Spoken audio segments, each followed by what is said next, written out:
नमस्कार, मैं गुरुजी आप सभी का स्वागत करता हूं मैथ गुरु 99 चैनल में। तो आज की इस वीडियो में मैं आप लोगों को बताने जा रहा हूं वर्ग 10वीं के एनसीईआरटी मैथ का चैप्टर नंबर 13.4 का क्वेश्चन नंबर 1 और 2। तो देखिए मेरे वीडियो में शुरू से अंत तक बने रहेंगे और इस सवाल को आप देखिए इस स्क्रीन बोर्ड पर, ठीक है। तो चलिए क्वेश्चन पढ़ते हो, आप ध्यान देंगे। क्वेश्चन दिया गया आपका, पानी पीने वाला एक गिलास 14 सेंटीमीटर ऊंचाई वाले एक शंकु के छिन्नक के आकार का है। दोनों वृत्ताकार सिरों के व्यास 4 सेंटीमीटर और 2 सेंटीमीटर है। इस गिलास की धारिता ज्ञात कीजिए, ठीक है। गिलास की धारिता कहा जा रहा है ज्ञात करने के लिए। तो शंकु के छिन्नक की बात किया जा रहा है।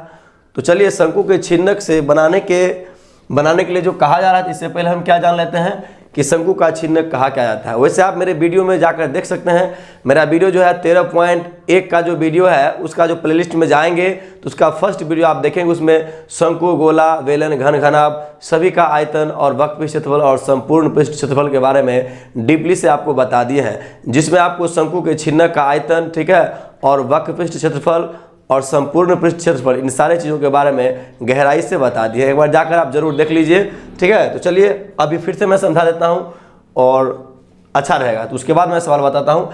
बस 2 मिनट आप टाइम दीजिए। देखिए ये एक शंकु है, ठीक है। ये एक शंकु है, ठीक है। और यदि इसका ये भाग, ठीक है, इसका ये भाग कट जाए आधा, तो इसका आधा कटा हुआ भाग भी क्या कहलाता है? छिन्नक कहलाता है। जैसे देखिए ये अब आधा कट गया इसका भाग, ठीक है, सॉरी ऐसे होगा।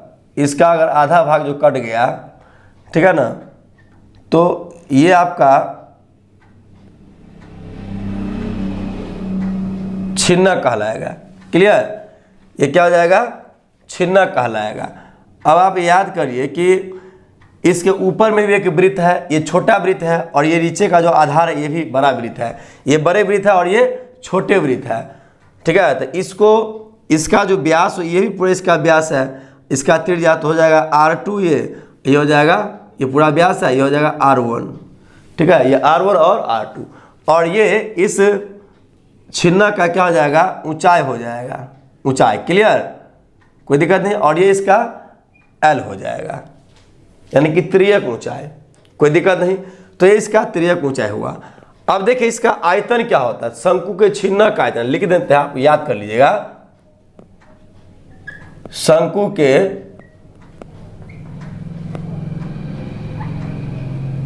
छिन्नक का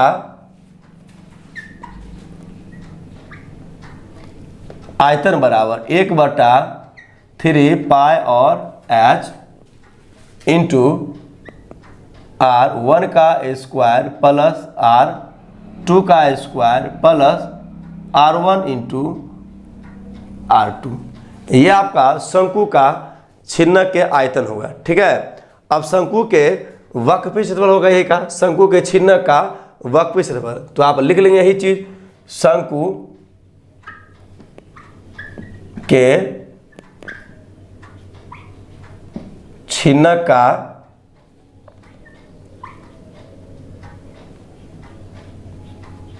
वक्र पृष्ठ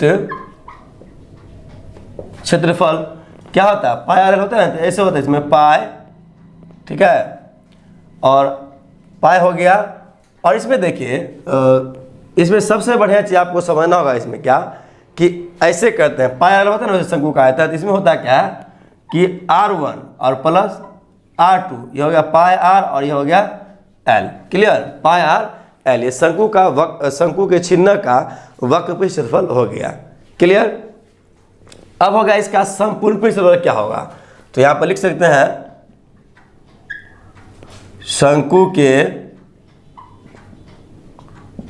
छिन्नक का, ठीक है, संपूर्ण पृष्ठ क्षेत्रफल। तो शंकु का जो संपूर्ण पृष्ठ क्षेत्रफल निकलेगा वो कैसे होगा, आप इसको ध्यान दे देंगे। तो ये हो जाएगा पाई, ठीक है, और पाई R1 प्लस R2, पाई R L और प्लस, ठीक है। प्लस के बाद क्या लिखेंगे आप ध्यान देंगे यहाँ पर पाई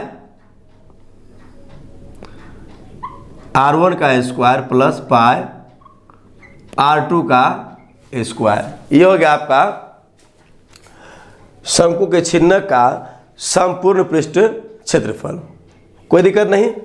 तो इसमें आप क्या करते हैं, पाई कॉमन भी कर सकते हैं। जैसे देखिए पाई ऐसे होगा R1 प्लस R2 और इंटू L है प्लस, इसको पाई ऐसे कॉमन किया जाता है R1 का स्क्वायर, ठीक है, और प्लस R2 का स्क्वायर।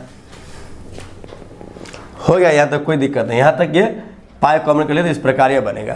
क्लियर। और जब इसका L निकालना हो तिर्यक ऊंचाई, तो L अगर निकालना हो तिर्यक ऊंचाई तो क्या हो जाएगा root under H square plus, यहाँ पर देखिए ये आपको सूत्र को याद अच्छा से करना होगा। जब ये निकालना हो तो ठीक है H स्क्वायर प्लस R2 का स्क्वायर R2 और घटे R1 क्या हो जाएगा R1, ठीक है, का स्क्वायर। ये होगा इसका तिर्यक ऊंचाई निकालने का फॉर्मूला। तो ये आप पूरा समझ में आ गया, ठीक है। हमें नहीं लगता कि आपको यहाँ पर दिक्कत भी है कोई तरीका से, ठीक। तो यदि आपको कोई दिक्कत है तो एक बार इसका आप स्क्रीनशॉट ले लीजिए। इसके बाद मैं एक सवाल आपको बता देता हूँ, बहुत ही बेहतर रहेगा आप लोगों के लिए। क्लियर, लीजिए स्क्रीनशॉट।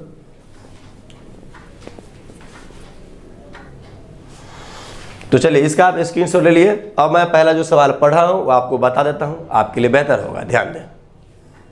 चलिए अब सवाल में पहला देखिए। अब सवाल देख रहे हैं, पानी पीने वाला जो गिलास है वो छिन्नक के आकार का है। तो देखिए आप फिर से आकृतियाँ बना लेंगे ये ऐसे करके, ठीक है, कोई दिक्कत नहीं होगा। तो ये गिलास है और ये छिन्नक के आकार का है, ठीक है, ये छिन्नक के आकार का, जिसका ऊंचाई कितना है ये देखिए, ऊंचाई कितना है यानी कि 14, ठीक है, सेंटीमीटर में है। सेंटीमीटर में है ना, तो सेंटीमीटर में दे देंगे। क्लियर।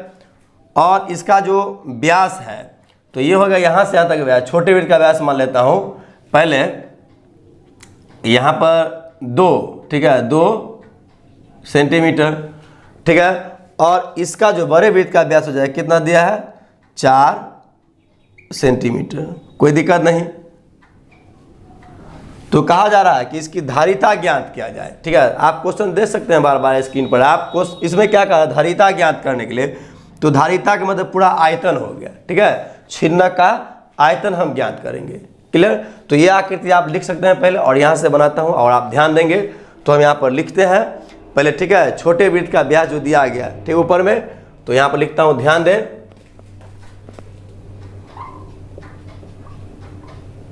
छोटे वृत्त का व्यास। क्लियर, समझ में आ जाएगा। छोटे वृत्त का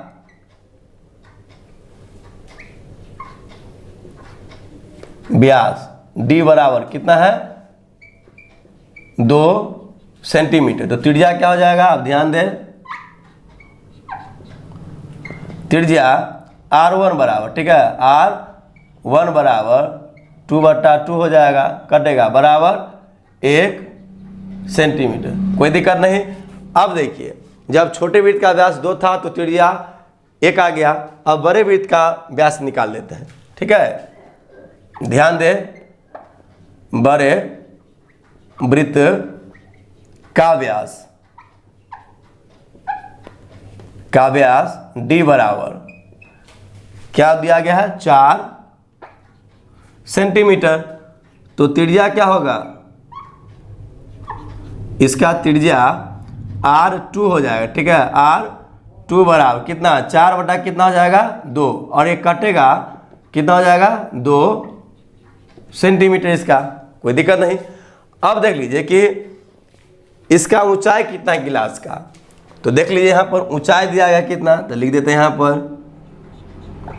ऊंचाई H बराबर कितना है 14 सेंटीमीटर। कोई दिक्कत नहीं। तो अब हमें क्या निकालना होगा, इस गिलास की धारिता कहिए चाहे गिलास का आयतन कह दीजिए। तो हम लिख देते हैं छिन्नक के गिलास का धारिता। समझ में आ जाएगा जी, छिन्नक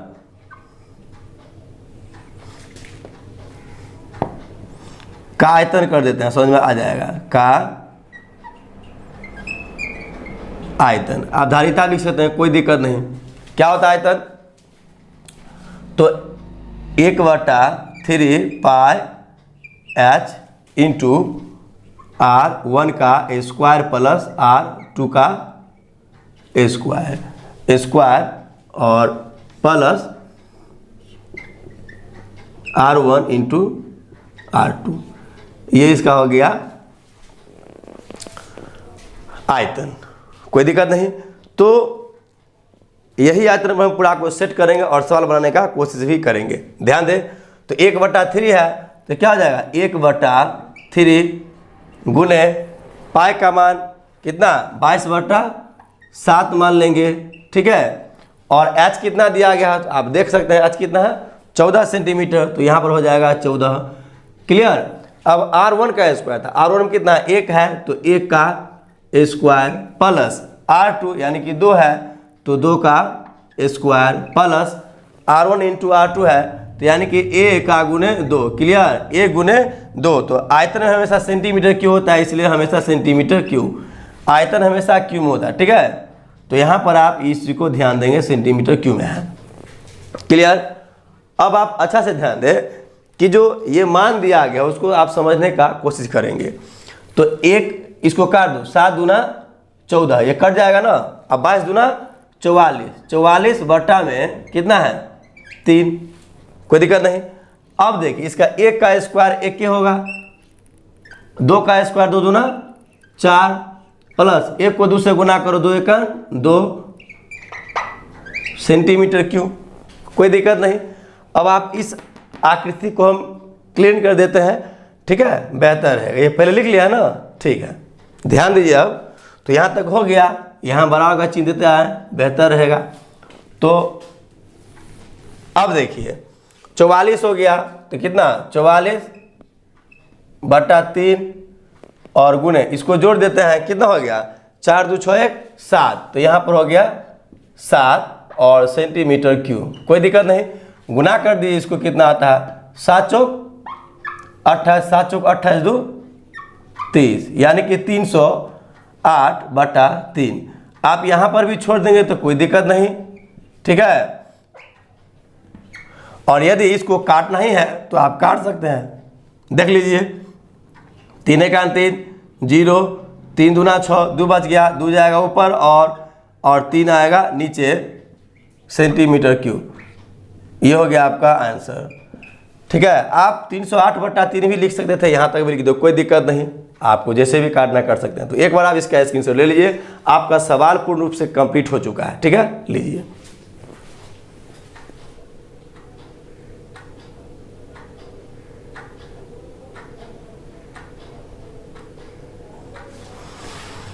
तो चलिए इसका आप स्क्रीनशॉट भी ले लिए, आपको कोई दिक्कत नहीं। अब मैं इसका दूसरा क्वेश्चन बताता हूं और आप मेरे वीडियो में शुरू से अंत तक बने रहेंगे, ध्यान दें। तो चलिए अब क्वेश्चन नंबर आप 2 देखिए इस स्क्रीन पर, ध्यान दें क्वेश्चन क्या दिया है। क्वेश्चन है एक शंकु के छिन्न की तिर्यक ऊंचाई 4 सेंटीमीटर है, ठीक है, तथा इसके वृत्तीय सिरों के परिमाप दिया गया है, यानी कि परिधि 18 सेंटीमीटर और 6 सेंटीमीटर है। इस छिन्न का वक्र पृष्ठीय क्षेत्रफल ज्ञात करने के लिए कहा जा रहा है। तो चलिए हम ज्ञात करते हैं और आप ध्यान देंगे। देखिए सबसे पहले इसको बना लेते हैं, बेहतर होगा। छिन्नक का आकृति आप ऐसे लिख लेंगे, ठीक है ना।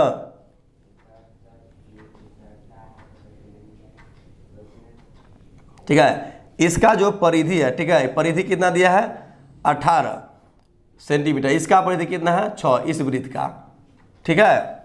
और इसका ऊंचाई कितना है 4 सेंटीमीटर, कोई दिक्कत नहीं। तो हमें क्या निकालने के लिए कहा जा रहा है, वक्र पृष्ठीय क्षेत्रफल हमें ज्ञात करने के लिए कहा जा रहा है छिन्न का।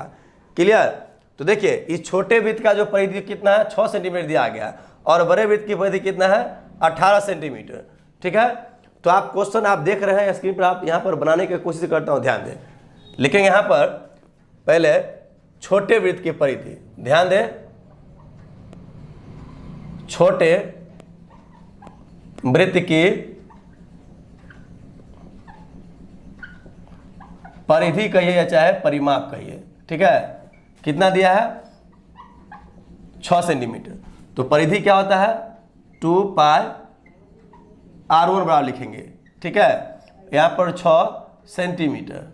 अब 2 से काट दो, 2 तिया 6, तो पाई, ठीक है, r1 बराबर 3 सेंटीमीटर।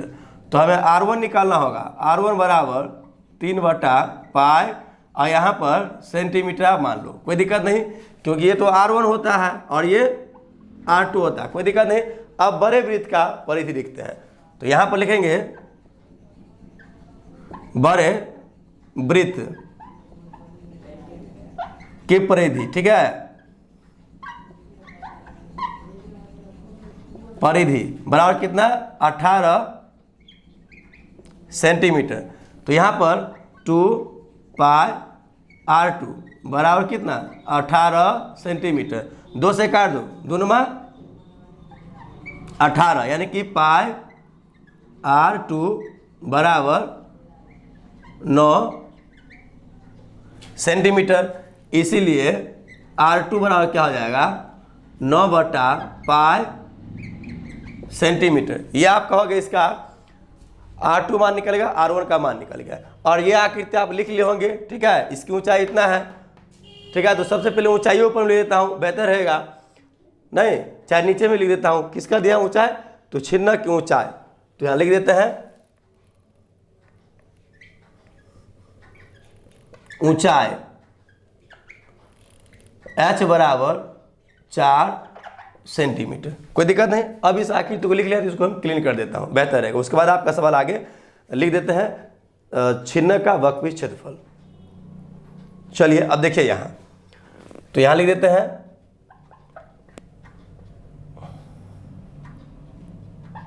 छिन्नक के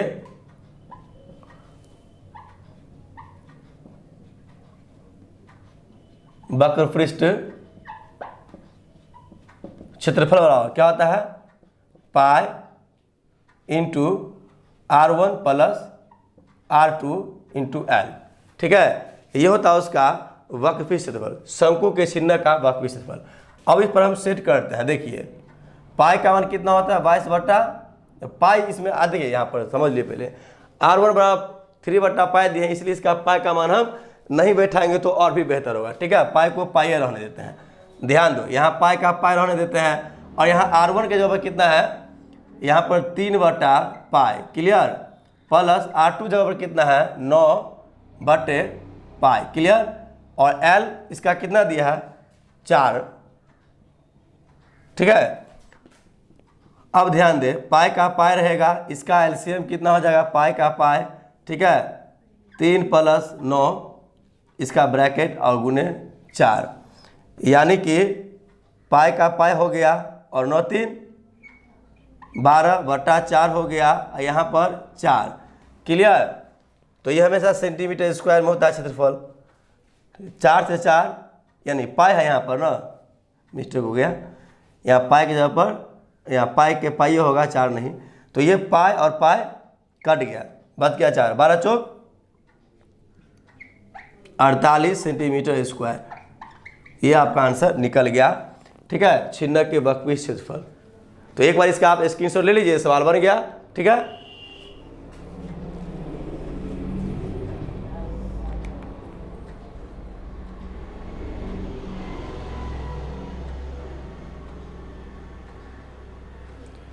तो चलिए इसका आप स्क्रीनशॉट ले लिए। अब मैं आपसे नेक्स्ट वीडियो में मुलाकात करता हूँ, तब तक के लिए आपको बहुत बहुत धन्यवाद।